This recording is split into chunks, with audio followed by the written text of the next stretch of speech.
Well, what a nightmare this has been for you, Evertonians. I mean, can't really afford to get a relegation on the CV ahead of the move to the new stadium next season. I think it's next season anyway. It's not really clear when that's happening. And so far, three losses out of three. I mean, where do you even start with that absolute nightmare of a result against Bournemouth at the weekend? I mean, the latest a team has ever been winning 2-0 to go on to lose a game is not a record you want. I mean, it takes effort to chuck away a lead quite like that. I mean, I'm still in a bit of shock even as I'm about to speak about Everton as a whole. And my original intention going into this was I was going to be discussing that game in particular, the Everton Bournemouth and why they collapsed. But I've watched all three games for Everton this season, and there's consistent problems across all three that I don't even feel like just covering the Bournemouth game would do it the justice. I feel like I've got to talk about Everton as a whole in the three games so far. And the reason why I'm covering that as a whole as opposed to just the individual game is it goes even a bit beyond the tactical with Everton as to why they're so bad.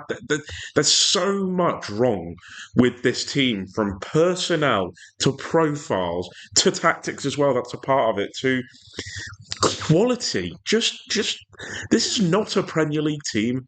Like, look at it and tell me that it isn't a Premier League team. And I know that they're missing James Garner, who's been injured, and Jared Branthwaite, who I'm a massive fan of Jared Branthwaite. I think he's absolute quality, and he is a big miss. And the downgrade from him to Michael Keane is pretty big. But at the same time, we're talking about two 20 something year old, very early 20 something year olds that's got to change the dramatic outlook of this team. And I'm going to go over both the attacking and the defensive, and I'll try and cover it as much as I can. Usually, I come into these videos well prepared with notes. I've got nothing written down. This is just coming straight from an emotional point of view with this Everton team. I'm not an Everton fan. I don't particularly care for the club, but they're an established Premier League club, and the fans deserve better than what they're currently seeing. So, a massive reason as to why I think they are struggling in attack, and this does come down to Sean Dyche, and it also comes down to the profile and quality of the players, is Everton don't have a designed build-up pattern. And now in Premier League football, it is so important now, and I don't even think you can succeed without it, that clubs have a build-up phase and a main attacking phase. And so the reason that is so important, and in my opinion directly correlates to the amount of goals, is opposition teams set up to press you and set up to sit back in a defensive shape once you get pushed back there. And it's how you transition in between the two that makes it so difficult for teams to defend.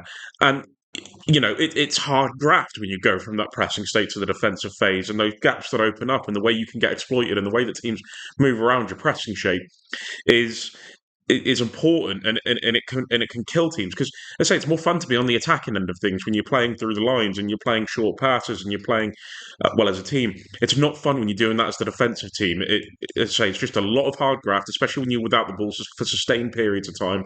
But Everton don't build up in these areas. There's no real sustained build up pattern. It is long balls from Pickford. At best, you'll get him distributing to the centre backs and the full backs to just play the long ball. So, in terms of a pressing shape from an opposition, it's as simple as it can be. They'll press them for the few moments of time they have the ball, which is, even though that never really happens. Everton have conceded a goal through that in the 4-0 loss to Spurs when Jordan Pickford's heavy touch gave Heung-min Son an opening goal. And they also did try, when playing out from the back, a little bit uncharacteristically against Brighton as well in the first game, if I remember rightly, when Danny Welbeck scored. It is long ball, getting it up to the striker. And the only way they generally succeed with those long balls up to the forward areas is if a team goes to press and they put their fullbacks high, they'll look to aggress them and create space in between the centre backs and fullbacks that Calvert Lewin can attack these areas with, or win this opportunity to then knock it down for the likes of Njai or Decore. Started the first two games, Njai came into the team against Bournemouth. I'll be honest, I don't think Decore should be starting Premier League games at this point. He is so poor on the ball. He doesn't have the quality in these second ball opportunities. He's a fantastic box crasher, a physical unit, aggressive, tall, gets on the end of things well. And Jai coming into this area here, interchanging with McNeil, added a lot more quality to Everton's game. And McNeil started as the 10 and Jai in the left wing position that would come in into the left 10. And they'd look to drag the opposition's back line in for Calvert Lewin to win these balls. They could then knock down, as I said, for the likes of McNeil, for the likes of Njai, or for the likes of Harrison, to then get on the ball and attack the wide areas and put crosses in. Nothing complicated. It's very early 2000s Premier League football. Ball up to the top, knock it down, wide areas, cross, quick. Predictable, easy to navigate, and it does completely depend on the quality of player within these situations. And they got openings against Brighton in that first game because Brighton, when they're in the defensive shape, they're very wide. There's space in between fullbacks and centre back. And Calvert-Lewin is an aerial specimen, and he wins those balls. Brighton will force back into the defensive shape. But the crossing was poor, and if the crossing isn't great, then you're not going to be able to create much from open play. Once those crosses don't work and they have to sustain attacks, they don't have the quality to do so. It did change a little bit for the Bournemouth game, and I'm going to give them a little bit more credit. So if I just push the defensive phase back.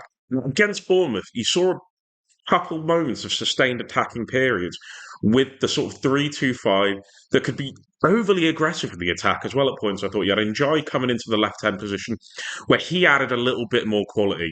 Something that Corey doesn't offer. Great half turn, great close control that can get around a marker quickly to create chances from this position. Let's say if the number 8 came over to close down, he could move it around him, get into these areas where he's facing the back line and play passes through there. He improved the quality of this team huge. McNeil coming in offered a bit more athleticism and a bit more running power in that middle of the pitch, getting on the ball, taking it and running at the back line. As I said, it would be very aggressive in the attack. You get even Harrison coming into this centre area in the wide 10 position so that Coleman could overlap, that would turn it into a back two. Eric Burnham would turn into an attacker at points to receive the ball in these areas. So they would look to attack greatly with numbers, Everton. Those players, especially on that left-hand side, with Eric Burnham and Njai, it did increase the quality and they were able to play through the thirds a lot more. And as I say, just add a bit more control in game so it wasn't as direct. They are hurt in the direct way and in the sustained periods of pressure because they have a serious lack of pace in this team. Mikolenko and Coleman, as your overlapping fullbacks, aren't the quickest at all. They're not going to suddenly move into space undetected. They did find space a few times due to the lack of cover that Bournemouth gave them from the wide areas. Harrison isn't quick, and Jai isn't quick. Neither is McNeil. Harrison and McNeil in those wide areas have got to rely on getting the ball quickly to create crossing opportunities. And Calvert-Lewin just feeds off crosses and set piece situations. He's not a great striker for the tens to receive it in this area to feed passes through. There was a lack of real movement around him as well. The only one that was slightly offering that was Eric Burnham on this side. Off the ball we're going to cover now, and I'm going to start right from this because as much as there's a lack of pace in the attack, there is a complete lack of pace in that defensive line, and the transition kills this Everton team. Michael Keane and James Tarkowski. I said this team isn't in Premier League level. This back four is not Premier League level. Seamus Coleman, Mikolenko, Michael Keane, and James Tarkowski. I think James Tarkowski is a brilliant servant to the Premier League. Seamus Coleman is as well. They are past their best and they can't do it on their own. Seamus Coleman, that Bournemouth game showed that it's a year too much. It's a year too much. Tarkowski, I think, was starting to see it decline, but he also isn't helped by the quality of defence around him. Idrissa Gueye in this area, sheesh. It's brutal watching him try and cover space in transition. He can't keep up with his runners. He relies on his aggression in the challenges to win the ball back, and if he can't get there, he's done. And once the ball's past him, he ain't getting back. He can't cover space well enough at all.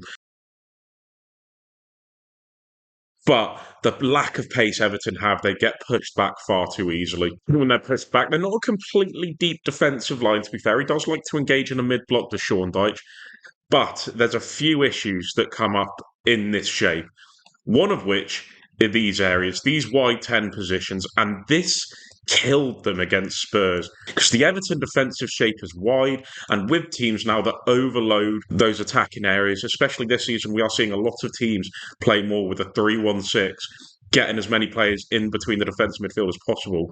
A wide 4-4-2 with a lack of mobility that those players have is killer, and especially on the side that Idrissa Gueye's on, that pass being fired into this player here is killer. He can't turn quick enough to get back. And in Tarkowski and Michael Keane, you don't have centre backs that engage, that will break the defensive line because they can't risk isolating the rest of these defenders. There isn't the quality there to do that. And they don't have the mobility to cover back in as well. Also, the quick switch of play, they're getting worse and worse. That is one of Sean Dyche's best traits, is his ability to get his fullbacks to read the opposition switches. The issue is Everton's fullbacks aren't mobile in the slightest. So these are getting found time and time again. It happened against Bournemouth quite a lot, happened against Spurs quite a lot, and it happened against Brighton a lot. Getting the ball onto the opposite side, in behind the fullback, where he can then drive into the space behind, is too much for that Everton backline to handle. Which, I mean, it goes without saying, that is a criticism of this team. A team can build up short against them, they can build up direct, they can hit them in both ways. So it's not as if they have an advantage against a style that they're pretty much susceptible to however they want to play. And if a fullback does come and close down the player on the ball in these areas, this is also an issue. And I feel like this is where they conceded the majority of their goals, is the space in between fullback and centre back, the channels. Adrissagway and Eric Burnham have done pretty bad job in defending these areas and getting back. I think Eric Burnham's been fantastic, by the way. He's added a bit more quality into that midfield. But a few times, especially at the Bournemouth game at the end, guilty of leaving this place exposed, this area exposed, and wasn't tracking the runner at all to cover round and stop him from getting on the ball. He was caught lazy, he was caught jogging, and didn't do his job well enough, in my opinion, in that front. The only times they had a bit of cover is if Harrison or Njai got back and turned it into a bit of a back five or back six. But they didn't cover these areas well enough, these two. Coleman, as I said, can't get close enough to his man anymore. He stands off. He's not got the pace or the confidence to go and engage. Tarkowski and Keane aren't willing to close down these areas and follow the player down to the byline. They will stay within the width of the box. So when you've got no centre-back protection and no holding midfield protection, it really is down to the defensive quality of the fullback in one-on-one situations.